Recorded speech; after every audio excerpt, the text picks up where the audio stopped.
Salam aleykum. Mən bukvalni korotko. Hormatlı ənələr. Acı bolsayam, mən sizləri haqiqat bilən yüzləşdirəcək.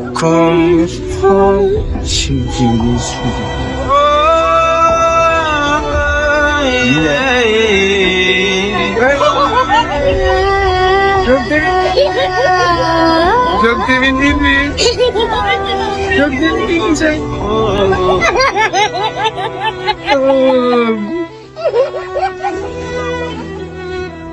Cemile. Cemile. Yetim beçəni oyuncaq bilən, şokolad bilən aldala biləsən. Считайте, bu beçəyə dünyanı padark etdilər. И bu beçə искренне beğeni oturan, и gülü oturan. Doğru mu mənim aydanım? Doğru. Давайте mən sizlərə başqa bir video görkezəmən. Gelin kızım, gelin. Haydi. Ana спасибо, не знаю. Ağlama kızım, ağlama ya. Ağlama. Canım benim. Bugün sizin doğulan gününüz ya kızım benim.